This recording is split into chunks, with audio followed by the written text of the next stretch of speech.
Hey everybody, how are you? I'm so glad to see you. I am looking forward to teaching you how to make fajitas today.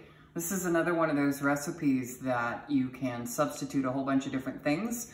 Your recipe may say one thing, but you're also skilled now at substituting and making changes that we can go ahead and talk about how that works and how this is going to work for this one, because I don't actually have everything that I'm supposed to use for the recipe. So here we go.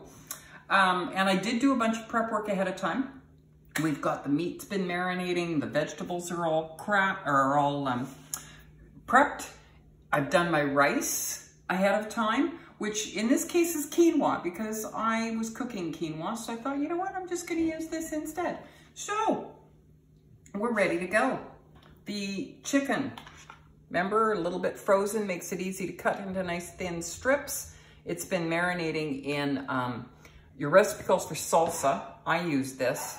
This is my friend's product, so shameless plug for my friend. It's similar to a salsa, but you can use it for a lot of other things, but it works great. Salsa, a little soy sauce, some cumin, tortillas to wrap everything in.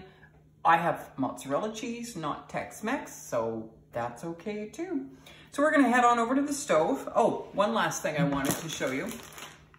I've never talked about this before, but whenever you're chopping, sometimes your chopping board can be really wiggly. So good kitchen hack, put a damp tea towel or rag or something underneath, and then look at that, your board doesn't move. So, got that? Okay, safety first.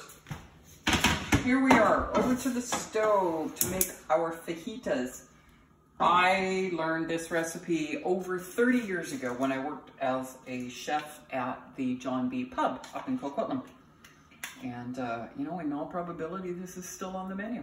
I haven't been there in years, but it was a fun place to work. So, hot pan, oil is in there. Give it a minute to get heated up because we want to hear that sizzle when we go in.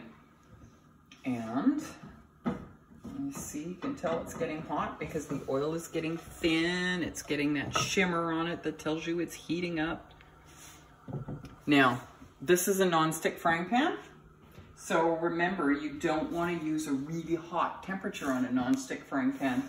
That can send off a toxic gas that is not really the best thing to be breathing. So minimum or medium heat will get the pan hot enough for cooking. So let's get the chicken in there. You can hear it starting to sizzle.